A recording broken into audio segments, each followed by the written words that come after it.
Amém, meus irmãos, a paz do Senhor a todos. Amém. Você pode se sentar, por gentileza. Meus irmãos, uma alegria poder estar aqui com vocês, é uma honra muito grande poder estar exaltando o nome do Senhor com essa igreja, revendo os irmãos.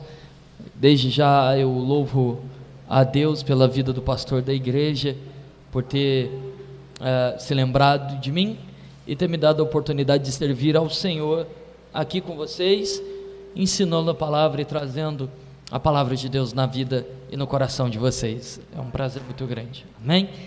Bom, vocês entrarão, em um tema muito bacana, muito importante, que são as cartas escritas pelo apóstolo João, lá na ilha de Patmos, as igrejas do Novo Testamento. E eu queria fazer leitura então com vocês do texto que já foi lido aqui hoje, mesmo sentados, porque eu quero falar com vocês sobre a primeira igreja então, que é a igreja de Éfeso.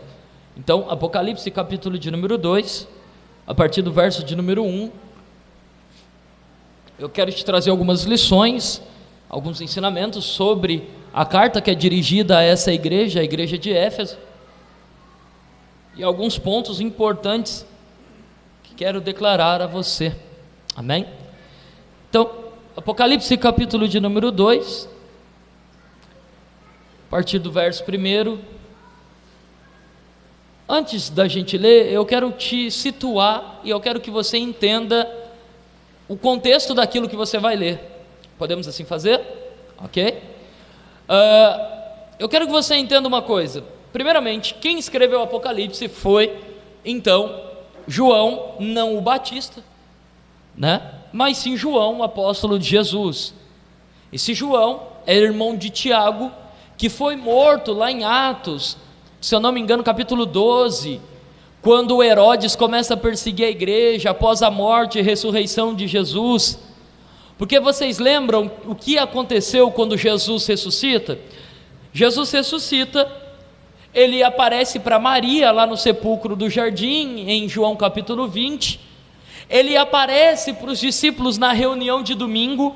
Os discípulos estão fugindo, estão foragidos, eles estão lá nas regiões mais escuras e escondidas da cidade santa. Eles estão fugindo porque os romanos estão perseguindo, os judeus estão perseguindo todos aqueles que servem ao Senhor Jesus Cristo. E aí o que vai acontecer é que Jesus vai aparecer para os discípulos no domingo, porque era de costume deles então se reunir para cultuar ao domingo. Só que um dos discípulos faltou no culto de domingo, o apóstolo Tomé. Tomé faltou no culto de domingo, e aí Jesus teve que aparecer no outro domingo só por causa de Tomé. Porque tem crente que acha que vai conseguir fugir de Jesus fugindo do culto, só que vai ter uma hora que você vai esquecer do porquê você está fugindo, porque a gente esquece das coisas. É que nem criança quando faz arte, você não precisa castigar ela na hora, ela vai esquecer, deixa ela correr, deixa ela fugir. A hora que ela esquecer, você pega ela. É até melhor, porque daí você está mais calmo, não vai bater com ira, vai bater com razão, não é? Então a gente às vezes age como criança diante de Deus, a gente tenta fugir, só que chega uma hora que a gente esquece do porquê está fugindo, e aí ele pega a gente, não pega? Não é assim? Não é assim que acontece? Quantas vezes Deus pegou você de calça curta? Fala para mim. Muitas vezes. Obviamente que a expressão calça curta é uma expressão brasileira dizendo assim, pegou você com as canelas de fora, Aí quantas vezes a gente fez um monte de coisa e a gente esquece, aí passa um culto, passa dois, aí depois de um mês num culto Deus fala com a gente, aí você fala, ele pegou eu, rapaz. Então Tomé faltou no culto, mas Jesus aparece no outro, se apresenta para Tomé também. Aí Tomé achou que era piada dos discípulos quando eles disseram que Jesus tinha ressuscitado. Ele achou que era mentira, ele achou que era brincadeirinha de irmão. Aí por isso que Tomé olha para Jesus e fala, é mais fácil ser um fantasma, Aí ele fala, deixa eu tocar na sua mão, se eu sentir a ferida que fizeram algumas semanas atrás, realmente o Senhor ressuscitou. E ele toca, e ali ele se assusta, porque ele sentiu a ferida dos cravos. E aí não tem como ele dizer que é brincadeira, ele falou, realmente o Senhor ressuscitou, e o Senhor está aqui por nossa causa. Eu não consigo criticar Tomé, pelo contrário, eu digo que Tomé foi bravo, foi forte, foi corajoso, de dizer o que todo mundo queria dizer, ninguém tinha coragem, porque todo mundo tinha vontade de dizer, eu queria tocar para ver, porque não é possível, é algo jamais visto diante dos olhos dela. Mas ele ressuscitou Lázaro, ok, mas Lázaro não tinha intimidade com eles, Jesus tinha. E é difícil quando o milagre acontece debaixo dos nossos olhos. A gente consegue acreditar no milagre do vizinho, mas quando acontece na nossa casa, custa da gente acreditar. E a gente desvaloriza os milagres que acontecem na nossa vida, já percebeu? A gente valoriza o milagre de todo mundo. O que acontece na nossa vida, a gente fala, foi o médico, sobrou um dinheirinho. A gente tem a cara de pau de dizer, o pastor estava mexendo na bolsa e apareceu um dinheiro. Irmão, na mão de trabalhador, dinheiro some, dinheiro não aparece. Dinheiro na mão de trabalhador, quando aparece, é milagre, é Jesus, é Deus. Então, os discípulos saem dali abismados, e Jesus passa num total de 50 dias com eles ressuscitado. Imagina que coisa maravilhosa, Jesus ressuscitado andando com os discípulos triunfante, vencendo a morte. Era milagre atrás de milagre, era vitória atrás de vitória. Só que a gente chega em Atos 1, em Atos capítulo 1, Jesus tem que subir, porque tem mais coisa para fazer, não é verdade? Aí os discípulos estão com medo, porque eles estão dizendo assim, pastor, ele vai e a gente vai ficar sozinho, agora lascou, porque ele vai, a gente fica, vão matar a gente e a gente vai... Aí Jesus fala para eles o seguinte, eu vou, mas eu vou deixar uma garantia para vocês de que eu vou voltar. A gente que é mais antigo assim, a gente ainda entende a palavra penhor, na verdade? Quem aqui entende a palavra penhor sabe, que na verdade o Espírito Santo ficou como garantia, de que Jesus vai voltar. Aí Jesus fala assim, olha, vocês vão receber do alto um poder tal, uma glória tal, vinda do Espírito Santo, que vai dar força para vocês serem minhas testemunhas, na Judéia, na Samaria, em toda Israel, até os confins da terra. Aquilo traz ânimo. E aí em Atos capítulo 2, o que acontece? O Espírito Santo vem, porque lá em Gênesis ele foi retirado da terra, porque o homem rejeitou o Espírito Santo lá em Gênesis. Dá para acreditar no negócio? O homem faz cada escolha burra, Desculpa a minha... Mas é verdade, a gente faz umas escolhas meio burras nessa vida, que não dá para entender. Eles rejeitaram o Espírito Santo. Como que pode um negócio desse? Assim, é um negócio de doido, não dá para entender. Até que Deus falou assim lá no Antigo Testamento, lá em Gênesis, o meu espírito não vai mais contender com o espírito do homem. Por isso que a geração de Noé era perversa e maldosa, não tinha o Espírito Santo. Aí o que vai acontecer? O Espírito Santo volta agora no Novo Testamento. Mas o Espírito Santo não usava Davi? Exatamente, ele usava, depois de usar ele voltava. Voltava para onde? Ezequiel diz que o Espírito Santo habitava debaixo do trono de Deus. Dá para entender uma coisa dessa? A Bíblia é de deixar a gente doido, Eu amo a Bíblia porque ela tira toda a minha razão e faz eu entender que eu não sei nada. Dessa vida eu não entendo nada. Que o Espírito Santo habitava debaixo do trono de Deus. Ezequiel diz que quando ele via o trono de Deus na beira do rio Quebar, o Espírito Santo é quem direcionava o trono. Porque, deixa eu ensinar uma coisa para você, não existe presença de Deus sem o trono dele estar junto. O que significa isso? Não existe a presença dele sem o governo dele, sem a autoridade dele, sem as leis dele, sem os ensinamentos dele. Ninguém pode dizer que é cheio do Espírito Santo se não está andando no caminho da ordem da justiça dele. Então agora no Novo Testamento, em Atos 2, o Espírito Santo vem para habitar no homem. Pastor, mas quando o homem peca, o Espírito Santo vai embora da vida dele? Não, ele fica. Isso é mais triste ainda, porque ele está dentro de um corpo de alguém que está vivendo em pecado, abafando a presença dele, mas o Espírito Santo sabe que se ele for embora, esse homem jamais vai poder voltar para o caminho certo. Então o Espírito Santo fica dentro daquele homem.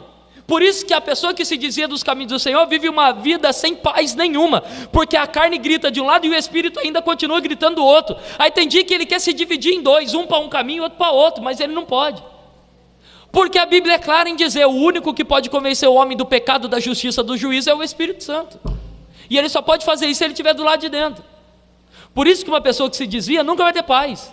Porque o Espírito Santo vai gritar dentro dela todo dia: você está errado, você não deveria estar aqui, não é assim? Quem já se desviou um pouquinho sabe do que eu estou dizendo. E eu vou dizer, todo mundo aqui já se desviou um pouquinho, tá? Não vem com esse papo para mim não, né? Ah, mas eu nunca saí da igreja. Eu sei, mas é aquelas vezes que você falou mal do pastor? Estava desviado não, né? Estava crentíssimo, né? Estava fiel, estava jejuando. Falou mal do pastor, mas estava jejuando. Estava, nada. Então, eu quero ressignificar um pouquinho isso aqui agora. Esse desviar que eu estou dizendo é o esfriamento espiritual, que todo mundo sofre. Por isso que o pastor está fazendo questão da gente orar 10 minutos. Primeira vez vim aqui depois de muito tempo, e eu já entendi por que o pastor está fazendo a gente orar 10 minutos. Para a gente não ter desculpa de dizer que não está conseguindo orar. Porque hoje em dia está assim, a gente está dando desculpa. Ah, está corrido, então a gente reserva 10 minutos do culto para orar. Porque daí Deus não vai cobrar dele, vai cobrar de nós. Entendeu? Então, vamos lá. Em Atos 2, o Espírito Santo vem para habitar no homem. Ele habita no homem. E aí, agora imagina, um bando de homem que viram Jesus fazer milagre, curar, ressuscitar. Um bando de homem que ouviram o próprio Jesus dizendo: vocês vão fazer obras maiores do que as minhas. Cheios de poder, autoridade e do Espírito Santo. Fala para mim, quem que segura eles? Quem que para esses homens? Pedro, assim que foi cheio do Espírito, foi fazer um teste. Vamos ver se eu estou bom. Pregou, milhares de pessoas se converteram. Ele falou: estou bom mesmo. O negócio está feroz. Ele prega a gente sendo curada, ele prega a gente sendo liberta. Os discípulos ficaram cheios de autoridade e se espalharam por toda a nação, pregando e trazendo o poder e o batismo com o Espírito. Acabou o sossego do povo. O governo romano, o Império Romano, ficou maluco com aquilo que eles falaram: a gente matou Jesus achando que ia ter paz, e só piorou. É como você chutar um formigueiro. Você chuta o formigueiro, é um monte de formiga que vem para cima de você. É o que aconteceu. Com isso, os discípulos se espalham pregando com poder e autoridade e ousadia, um milagre atrás do outro.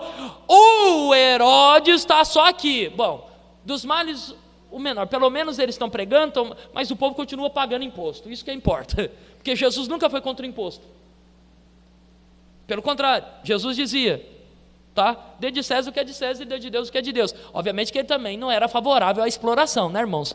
Mas Jesus nunca foi contra o governo. Por quê? Porque Jesus não veio naquele período para ir contra o governo. Ele veio para ir contra a religiosidade. Entendeu? O próprio Jesus disse: eu vim para os caídos, os perdidos da casa do meu pai. Por isso, só por isso. Mas na segunda vinda pode deixar que ele vai bater de frente com o governo, ele vai tomar o governo e ele vai governar nessa terra, para mostrar o que é governo de verdade, porque o único governo bom que presta é o dele. É assim que funciona com ele. Aí, Herodes está tranquilo, porque politicamente não tem problema nenhum, pode pregar. Só que tem um problema: os judeus de novo. A religiosidade judaica da época viu aquilo com maus olhos, porque quem matou Jesus não foram os romanos. Escuta, eles só executaram o desejo da religiosidade judaica. Os judeus pressionaram Roma para Roma matar Jesus. Para eu explicar e trazer para os dias de hoje, quem mata um crente não é a política, é os próprios crentes. Ou eu estou mentindo? É a religiosidade das pessoas. É um canibalismo, homem comendo carne de homem, espiritualmente dizendo. Quem matou Jesus não foram os romanos, tanto é que Pilatos sabia mais de Bíblia que os próprios judeus, porque o que Pilatos fala quando vai dar a sentença? Eu lavo minhas mãos. Não é bobo, porque a palavra de Deus diz: ai daquele que o sangue daquele que foi morto inocentemente cair sobre ele. Ele fala: lavei minhas mãos. Por isso que logo alguns anos depois, Roma destrói toda Israel e o povo fica sem terra, peregrinando, andando por aí. Aí sofre na Primeira Guerra Mundial, sofre na Segunda Guerra Mundial. Aí depois de algum tempo, Oswaldo Aranha, o brasileiro, devolve as terras para ele na reunião da ONU. Só que devolve um pedacinho de terra no meio de um monte de inimigo, e aí você está vendo no quebra-pau até hoje. Agora, deixa eu explicar para você. Herodes é pressionado pelos judeus para perseguir os discípulos, começa a perseguição. Perseguindo os discípulos, ele vai pegar um para servir de exemplo, Tiago, irmão de João. Prendeu e matou. Ele achou que isso ia parar os discípulos. Isso deu mais coragem ainda para eles. E sabe o que fez piorar? Foi ele prender o apóstolo Pedro e achar que ia fazer o mesmo. Um anjo liberta Pedro da prisão. E Pedro aparece diante da igreja dizendo: o anjo me libertou. Aquilo foi uma explosão. O próximo alvo é o irmão de Tiago, o apóstolo João. Só que agora ele vai fazer diferente, porque se prende na cadeia normal, o anjo solta. Então vamos levar para longe. Aí eles decidem prender João. E eles levam o apóstolo João para uma ilha deserta, chamada Patmos. Uma ilha inabitável, apenas João e os animais estavam naquela ilha. Eles largam e abandonam João lá. Só que João não morreu lá. João não morre lá. Mas outro dia eu te conto o que aconteceu depois. João é preso em Patmos e o governo romano aliviado, e os judeus mais aliviados ainda, dizendo: João longe é um problema a menos. João longe é uma voz calada. João longe não tem ninguém pregando. João longe não vai pregar e não vai curar e não vai libertar ninguém. Só que o que esse povo não sabia é que João poderia estar calado, mas os céus continuam falando. Repito para você que está me ouvindo falar nessa noite: João poderia estar calado e preso numa ilha, mas os céus ainda continuam falando. As pessoas precisam entender uma coisa: que quando a gente se cala, os céus nunca se calarão. Os céus continuam falando para quem ainda quer ouvir. Pastor, mas às vezes Deus se cala. Ele se cala às vezes com palavras, mas com ações Ele continua fazendo, porque se Ele deixar de fazer, a gente morre. O problema é que a gente quer ouvir Deus do jeito que a gente quer, na hora que a gente quer, no lugar que a gente quer, e não é assim. Quem diria que João ia ter mais intimidade, mais revelação, mais visão, preso em uma ilha e não no conforto da casa dele? João está andando no deserto, quem sabe chutando pedra e dizendo: eu acho que é por aqui que eu vou ficar. E vai ser pior ainda, porque Jesus disse em João capítulo 20, que ele iria morrer velhinho. Ele ainda não era velho. Ele falou: agora lascou, vou ficar aqui durante muitos anos, não vou morrer, vou ficar sozinho. E João está chutando pedra. Só que de repente, um poder que João jamais viu, ouviu ou sentiu toma conta do ambiente. Um poder que rompeu fronteiras, um poder que rompeu a distância do mar, um poder que rompeu as barreiras dos céus e alcançou João naquela ilha. João foi tomado por um poder tão grande que João vai dizer no capítulo 1 de Apocalipse: eu fui arrebatado em espírito. E um poder tão grande tomou conta da vida dele, que ele começa a ter visões do céu, e um homem semelhante ao Filho do Homem aparece para ele em visão. Este homem sai do meio de 7 castiçais, que simboliza as 7 igrejas da Ásia. Aquele homem sai do meio com os olhos como chama de fogo, com os cabelos brancos como a lã, e uma espada saindo da sua boca, e dizendo: João, o que eu te revelar aqui, você escreve. E João diz: e eu caí como morto aos pés dele. Porque quando acham que calaram João, os céus estavam em comunhão e trazendo mais poder sobre a vida dele. Eu venho na autoridade de Deus te ensinar algo com a palavra dele, dizendo: hoje é um tempo de se calar, hoje é um tempo de ficar quieto e deixar com que o céu te mostre o caminho a seguir, o que deve ser feito, o caminho que deve se trilhar, qual atitude ter. Porque quando a gente faz porque quer, dá errado, mas quando fazemos debaixo da orientação de Deus, as coisas acontecem.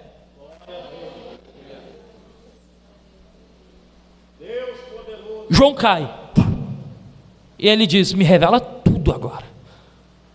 E o Senhor começa então a dizer sobre a primeira carta para a primeira igreja da Ásia, que é a igreja de Éfeso.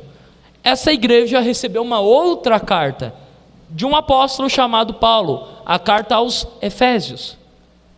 Mas essa carta de João não é João que fala, é o próprio Deus. E sabe o que é interessante? A palavra Éfeso, ou o substantivo próprio Éfeso, significa desejada. Então substitui isso e diz assim, quando você for ler lá na sua casa, escreve ao anjo da igreja de Éfeso, não, da igreja desejada. Essa primeira carta, essa primeira igreja, é Deus mostrando o desejo que Ele tinha para uma igreja caminhar sadia. Segundo ponto, o que eu quero te ensinar antes de lermos. Éfeso era a capital da Ásia naquele tempo. O pau não começa a quebrar nos pequenos, começa a quebrar nos grandes. A cobrança não vem nos pequenos, primeiro vem nos grandes.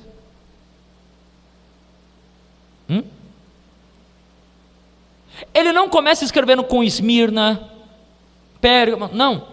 Ele começa com a capital, que provavelmente é a central, a igreja sede. Começa por lá, porque é a igreja mais antiga, é a igreja que tem mais estrutura, e começa a derramar pelas outras igrejas. Apocalipse capítulo 2, verso 1, escreve ao anjo, vamos ler comigo. Escreve ao anjo da igreja de Éfeso: isto diz aquele que tem na sua destra as 7 estrelas, que anda no meio dos 7 castiçais de ouro. Olha para mim, e a gente já leu o versículo 2, só tenho que te ensinar mais uma coisa. Primeiro, quem é o anjo da igreja? O pastor. Por que a Bíblia se refere ao pastor da igreja como anjo? Porque basicamente o anjo tem 2 funções para servir ao homem. Primeiro, proteger. Segundo, ser mensageiro. O anjo tem 2 funções básicas: ser mensageiro de Deus e proteger os enviados de Deus. O pastor da igreja tem essas 2 funções: ser um mensageiro de Deus na sua vida e proteger a igreja segundo a vontade de Deus. Por isso nunca tente entender aquilo que um pastor está fazendo sem antes entender aquilo que ele foi chamado para fazer. Falo isso como pastor, porque às vezes as pessoas tentam entender a gente, pastor, só que eles não entendem daquilo que a gente foi chamado, e aí eles nunca vão entender, porque se entender a gente, na nossa função, vai saber por que a gente faz o que faz. Ele vai entender por que às vezes a gente muda tudo de lugar, fala, por que mudou? Fica tranquilo, porque a nossa função é proteger e ser mensageiro, e não é fácil, e são 2 coisas difíceis, porque primeiro, a gente tem que proteger pessoas que às vezes nem querem ser protegidas, e Deus manda proteger. Segundo, Deus manda a gente ser mensageiro para pessoas que nem gostam da mensagem. Aí lasca. É difícil a vida de pastor. Mas vamos continuar, que esse não é o foco. Isto diz aquele que tem na sua destra as 7 estrelas. As 7 estrelas então são 7 pastores, cada um representando uma igreja da Ásia. Os 7 castiçais são as 7 igrejas. Versículo 2: conheço as suas obras e o teu trabalho, a tua paciência, e que não pode sofrer aos maus, e puseste à prova os que dizem ser apóstolos e não são, e tu os achastes mentirosos. Rapidinho, olha que igreja bacana. Se essa igreja é modelo, porque olha como essa igreja tem ido. É uma igreja que tem paciência, o que hoje está difícil, né? Vocês acham que com essa carinha, não sei se vocês me enganam, essas carinhas de bonzinho, vai pisar no calo do crente para você ver, irmão, vai. Os crentes acham que engana nós, né? Eu lá na nossa igreja, às vezes eu estou lá com os irmãos, hoje eu sou pastor auxiliar, e aí eu estou conversando com os irmãos, e às vezes eu falo, gente, eu queria tirar uma foto, tinha que filmar os 6 e não eu pregando, só para ver a carinha de cordeirinho de 6. Quem vê pensa que não toma tudo isso de Coca-Cola, né? Quem vê pensa que não come esses pãozinhos, esses bolos, quem vê pensa que não é bravo, né? É tudo cordeirinho agora, né? Pisou no calo, irmão. Então, essa igreja é uma igreja que tem paciência, é uma igreja que não tolera homens maus. Ah, pastor, mas ninguém tolera. Não, o não tolerar é nem passar perto, tá? Outro ponto, eles colocavam à prova os que se diziam apóstolos. Vamos aqui, vamos lá. Eu estou falando de um tempo que não se tinha internet, telefone, e-mail, malemar carta. Aí, a igreja está lá bonitinha, e tinha uns camaradas que chegavam dizendo: olha, eu sou apóstolo de Jesus, me recebam aí. Aí, não tinha como olhar na internet para saber se é verdade, não tinha como ligar para saber se era verdade. Como eles faziam para ver se o camarada era um apóstolo? Fazia pegadinha, fazia pergunta, fazia uma provinha, fazia um questionário. Porque deixa eu te contar uma coisa, Deus não tenta ninguém, mas Ele prova. Quem tenta quer que você caia, o diabo tenta, porque ele quer que você caia. Deus prova, porque quem prova quer que você passe, quer que você vença, quer que você chegue do outro lado. Eles provavam querendo que fosse verdade, mas a maioria das vezes eram todos mentirosos. Então olha que igreja bacana, era uma igreja paciente, era uma igreja boa de Bíblia, era uma igreja que não compactuava com a maldade, era praticamente a igreja perfeita. Se essa igreja existisse hoje, eu acho que nós tudo ia congregar lá, nós fechava todas as igrejas e ficava só lá. Olha que igreja boa. Aí olha o versículo 3, continua o elogio: e vocês sofreram, e continuaram pacientes, e trabalharam pelo meu nome, e não se cansaram. Mas aí chega o versículo 4 e isso dói: mas eu tenho algo contra vocês. Tenho, porém, contra ti, que deixaste o teu primeiro amor. Eu quero falar sobre isso com você agora.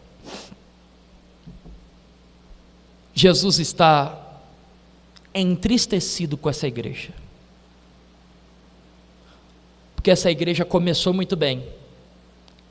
Realmente o versículo 2 e 3 era tudo verdade, mas alguma coisa aconteceu no meio do caminho, e eles deixaram a peteca cair. Eles começaram bem, eles eram bons, mas eles erraram. Quando é que essa igreja errou? Quando ela deixou de fazer a obra e começou a trabalhar para Jesus. E agora, esse é meu papel aqui agora, te fazer lembrar, e me fazer lembrar todos os dias, que nós não fomos chamados para trabalhar para Jesus, nós somos chamados para fazer a obra com Jesus. E te explico ainda mais a diferença. Todo mundo aqui só trabalha porque precisa disso aqui. Ah, não, eu trabalho para passar o tempo. Ô irmão, nem rico faz isso, irmão. A gente trabalha para ter isso daqui, irmão. Pagar a continha, não é, irmão? Tomar coquinha, que crente adora coquinha, não é verdade? Aí os crentes fitness tomam coca zero, mas continuam na coca. Gosta do bolo de fubá. Irmão, com esse tempinho virando, café com leite. Jesus, já estou pecando aqui já, meu Deus. Ninguém trabalha porque quer. Todo mundo que trabalha CLT, ou seja, tendo seu próprio negócio, trabalha porque precisa do dinheiro. E o CLT é o pior ainda, porque ele trabalha e não vê a hora de chegar dia 5, dia 15, dia 20, dia 30. Ele não vê a hora do dia do pagamento. Irmão, o crente indo trabalhar no dia do pagamento, você pode ter certeza na cara dele que está estampado que ele vai receber naquele dia. Que ele vai trabalhar cantando louvor, ele volta trabalhando cantando louvor, ele canta adorando, ele canta louvando, mas no dia seguinte ele já está orando: Senhor, o devorador roubou tudo, porque já foi embora meu dinheiro. Essa é a vida do crente. Então, trabalhar não é motivação de coração, é motivação financeira, ou de ganhos próprios. Então cá entre nós, quem está trabalhando para Jesus, está tendo ele como chefe, como patrão, e pior, não vê a hora de receber o pagamento. Vou piorar, Porque quem trabalha corre o risco de estar trabalhando e fazendo um monte de coisa, sem Jesus nem estar do lado dessa pessoa.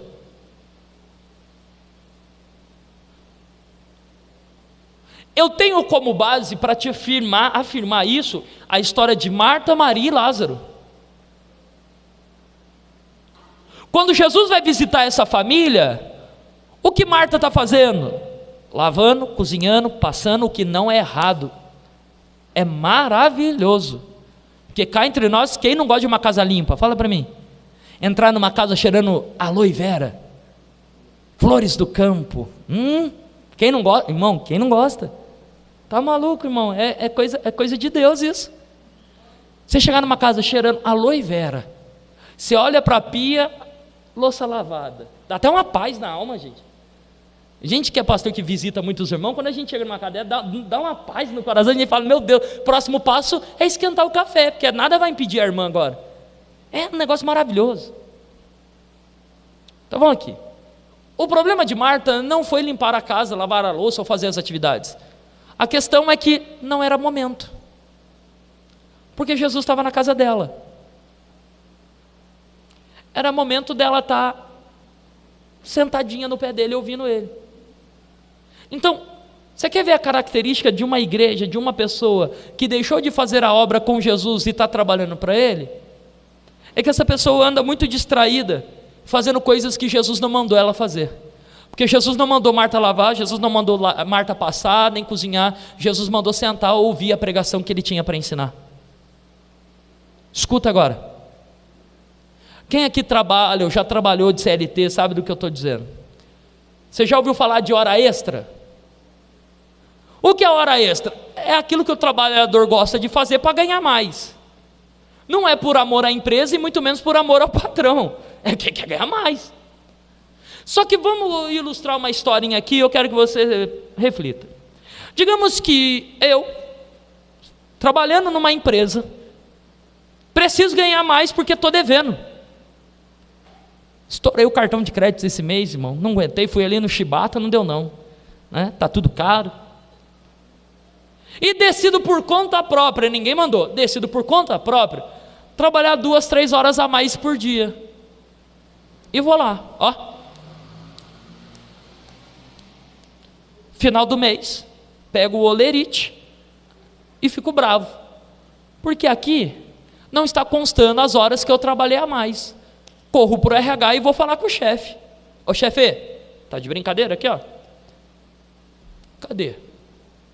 Tô aqui com os papelzinhos aqui, ó. Passei o dedo lá no ponto lá, tá tudo marcadinho. Trabalhei 2, 3 horas a mais por dia. E você não me pagou. O chefe vai começar a rir da minha cara, porque ele vai dizer: eu não mandei você ficar até mais tarde.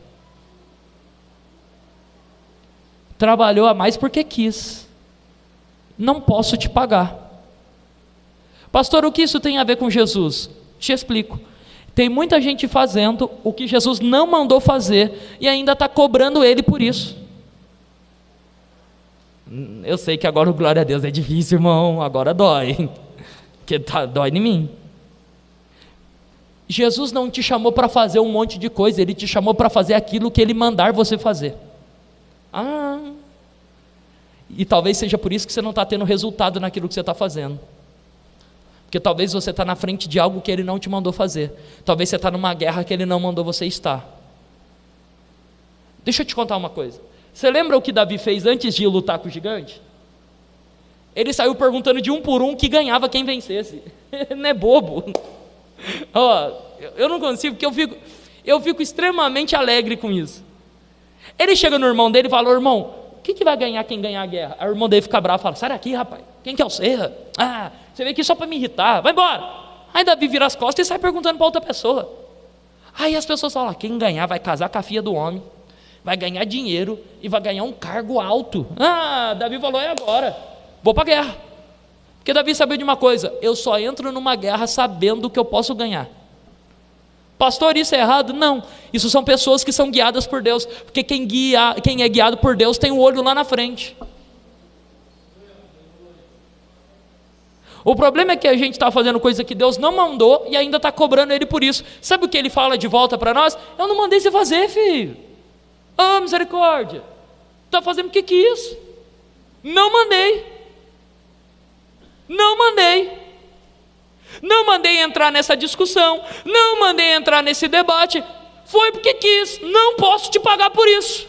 Agora, se você está fazendo o que Deus te mandou, se você está seguindo a vontade dele, fica tranquilo que você não vai precisar poder cobrar ele, porque antes do dia do pagamento ele já paga. Não, eu vou melhorar minha fala, porque agora eu estou falando de bênção. Vamos lá. Quem está vivendo debaixo da vontade de Deus e sabe disso, já está alegre e já está feliz, porque sabe que Deus não fica devendo nada para ninguém. O problema, sabe que é que a gente fica com dúvida quando a gente não tem certeza daquilo que está fazendo. A dúvida é quando a gente não sabe se está fazendo o que Ele mandou fazer. É por isso que a gente fica em dúvida. Segundo, quando Jesus chama a dona Marta, a Marta sai lá do outro cômodo para vir ouvir Ele. Ela estava cozinhando para Jesus, ela estava lavando louça para Jesus, mas estava longe dele. Do que adianta? Do que adianta cantar para Ele longe dele? Do que adianta pregar para Ele longe dele? Do que adianta reger para Ele longe dele? Do que adianta solar o hino para Ele longe dele? O que adianta vir para o culto para Ele sem estar com Ele? Do que adianta? Do que adianta ser paciente se não é para Ele? Do que adianta testar os apóstolos se não é para Ele? Do que adianta fazer qualquer coisa se não estiver com Ele, do lado dEle, de mão dada com Ele? E isso dói, porque chega uma hora que a gente olha e diz: eu estou cansado, eu estou fazendo um monte de coisa, e Ele está lá na frente e eu ainda estou aqui atrás, porque eu larguei a mão dEle, porque achei que só fazer para Ele já era bom. E não é. Isso é doloroso, isso é triste. Você olhar para você e ver: eu estou indo na igreja todo dia, mas eu estou esquecendo Ele em casa, ou estou esquecendo Ele no guarda-roupa, ou pior, eu estou indo embora e esquecendo Ele na igreja. Você não foi chamado para fazer algo para Ele, você foi chamado para fazer com Ele. O resto é consequência. Gênesis capítulo 1 e capítulo 2, Deus vai criar e vai formar o homem. Depois que Deus forma o homem, é aí que Ele vai fazer o jardim. Está lá no texto, é só ler. Porque o nome do jardim não é Éden. Éden é o nome do lugar que o jardim foi criado. E fez Deus um jardim no Éden. Aí Ele fez o jardim. Aí a Bíblia diz: e colocou no jardim o homem a qual Ele tinha feito. Pastor, o que você está ensinando com isso? O que eu estou ensinando? Que quem anda com Deus recebe coisas que nem merecia. Adão não teve que plantar nada, pegou tudo pronto. Deus não disse crie alguma coisa, Adão. Deus disse administra, eu estou te dando, você só controla. Para você que não me entende, eu venho na autoridade de Deus dizer para você que Deus vai começar a abençoar a vida de quem caminha com Ele, dizendo: você vai pegar aqui, ó, estou aqui, eu estou te dando, é presente, só governa, só administra. Senhor, como isso apareceu? Eu estou dando, eu estou fazendo, é comigo. Terceiro, eu tenho 8 minutos. A Marta estava buscando o seu próprio benefício, porque ela disse assim: Senhor, manda Maria vir me ajudar, o Senhor não está vendo que eu estou ralando aqui sozinha? Pessoas que fazem sem Deus ter mandado fazer, tem a síndrome do patinho feio. Estou fazendo sozinho, ninguém faz comigo, todo mundo, só eu faço, todos me largaram, todos me abandonaram, ó céus, ó terra, ó mar, ó vento, ninguém me ama, vou embora.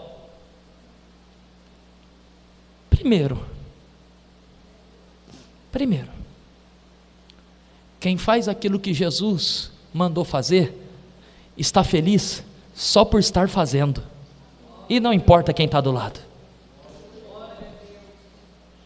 É claro que às vezes tem umas pessoas que tentam trabalhar, não tem? Umas que tentam atrapalhar, mas aí se você está fazendo para Deus, não é você quem tira elas do caminho, é Deus, porque a obra é dele.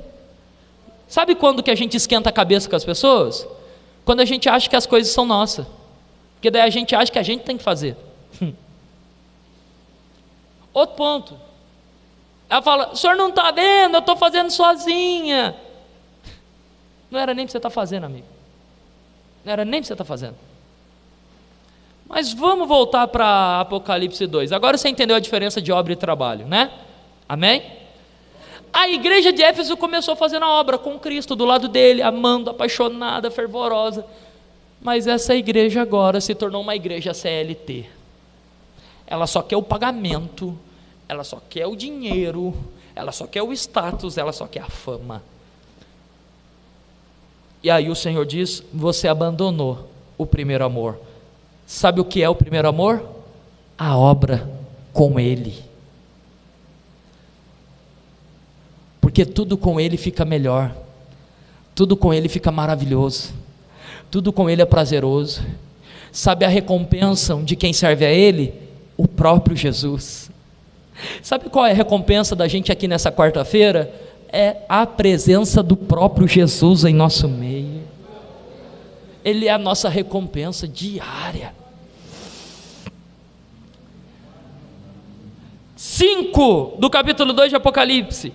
Lembra-te, pois, de onde caíste. Jesus está dizendo: vocês caíram. Aí tem gente que acha que desviado é só quem saiu da igreja e agora está no bar, no boteco. Não, tem um monte de desviado dentro da igreja, que não falta culto e ainda é desviado, porque eles não faltavam culto, eles estavam aqui, e Jesus está dizendo: vocês estão tudo caído. Por quê? A gente é paciente, e daí? O que adianta ser paciente se não está fazendo isso comigo?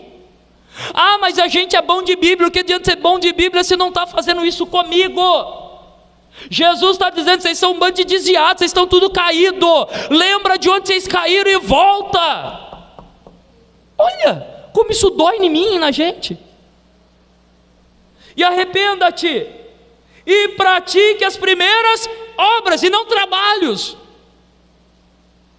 Quando não, brevemente a te virei e tirarei do seu lugar o seu castiçal, se não te arrependeres. Escuta, isso aqui é grave.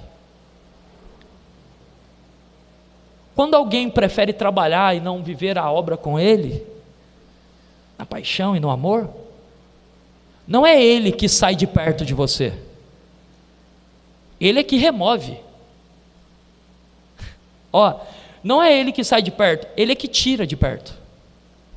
Porque Ele nunca vai perder o centro da igreja, Ele nunca vai perder o centro da vida das pessoas. Ele é o centro, Ele é o ponto principal, Ele é a parte alta da nossa vida. Ele nunca sai, Ele retira.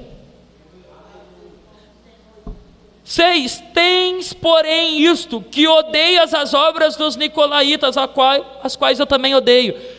Quem são os nicolaítas? São os adeptos do pensamento de Nicolau, que era um homem que era pastor da igreja, mas que começou a se inclinar para uns ensinamentos meio errados, e começou a espalhar esses ensinamentos errados para a igreja. Aí Jesus está dizendo: está facinho de vocês voltar, vocês ainda nem compactuaram com os nicolaítas, vocês são contra eles, eu também sou. E aí eu termino, 7, quem tem ouvidos ouça o que o Espírito diz às igrejas. Ao que comer, ao que vencer, dar-lhe-ei a comer da árvore da vida, que está no meio do paraíso de Deus. E eu tenho 3 minutos para te ensinar isso. 3 minutos. Ao que vencer, eu vou deixar comer do fruto da árvore da vida que está no meio do jardim de Deus. Pastor, mas o jardim não é aquele de Gênesis? A gente está em Apocalipse. Só que tem um jardim melhor do que esse de Gênesis, espiritual, esperando todos nós. Sabe quem é essa árvore da vida? Jesus. E sabe quem é esse fruto? O próprio Jesus e a sua palavra. Quando Adão erra junto com a sua mulher, eles são retirados do jardim, não é verdade? Amém? Amém? Na dúvida, concorda comigo que eu não estou fazendo pegadinha não, pode concordar. Amém? Aí, muito bom. Ele tira. Sabia que tirar o homem e a mulher do jardim não era punição? Pastor, qual foi a punição deles terem errado? Trabalhar. Estou falando para vocês. Na verdade, está lá no texto. E o homem irá comer do suor do seu, porque ele não foi chamado para trabalhar, ele foi chamado para administrar. Porque com Deus ninguém trabalha para ele. Com Deus você só administra aquilo que ele tem para te dar. Isso é depender dele.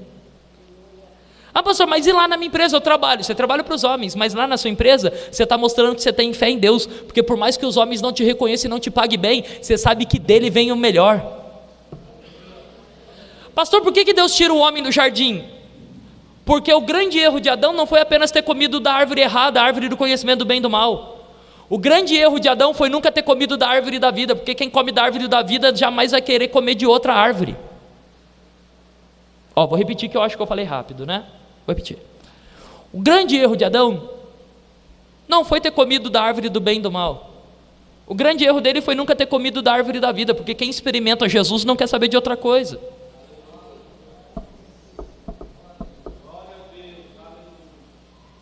Mas aí Deus tem que tirar o homem, porque o homem pecou, e não tem ainda Jesus para redimir do pecado. Jesus ainda não veio.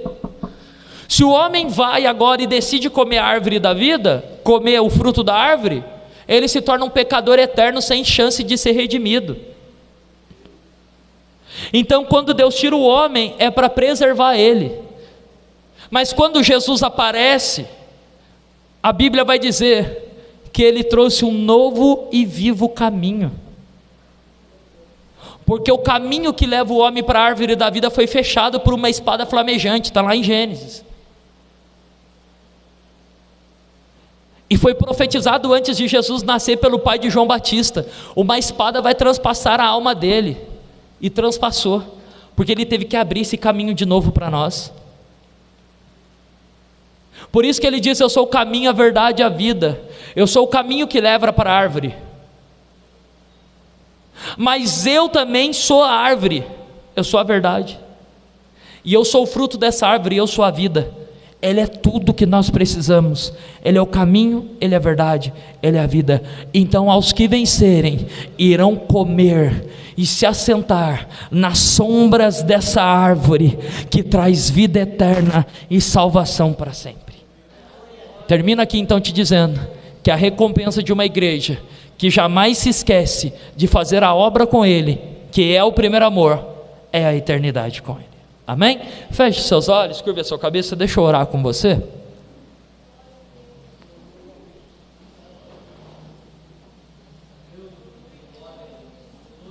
Aos que podem, se coloquem de pé, curve a sua cabeça, feche seus olhos, e eu quero orar com você.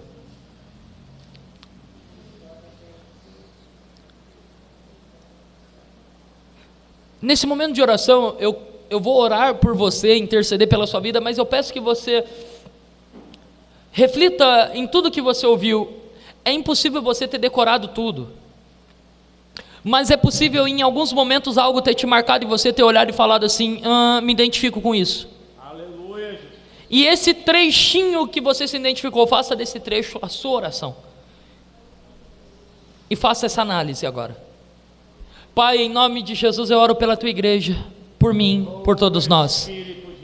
Pai, que nesse momento agora a tua palavra que nos confrontou, continue nos confrontando. Pai, que em nome de Jesus, o Senhor que alertou a igreja de Éfeso e está nos alertando, continue a alertar, porque nós, por nosso desejo, corremos o risco de estar fazendo muita coisa para o Senhor, sem o Senhor ter nos chamado para fazer. Pai, continue nos guardando nas tuas asas, continue nos colocando debaixo das tuas asas e pertinho do Senhor. Resgate em nós o desejo, a vontade de fazer com o Senhor, porque a nossa recompensa é a sua presença, a nossa recompensa é a tua vontade, a nossa recompensa é caminhar com o Senhor. Pai, em nome de Jesus, que o Senhor venha trazer em nós aquilo que o Senhor fez em João, que o Senhor venha trazer a tua voz, que o Senhor venha trazer o teu poder e a tua glória. É isso que nós buscamos e almejamos todos os dias. Em nome de Jesus eu oro e abençoo a vida da tua igreja. Amém, amém e amém. Deus abençoe.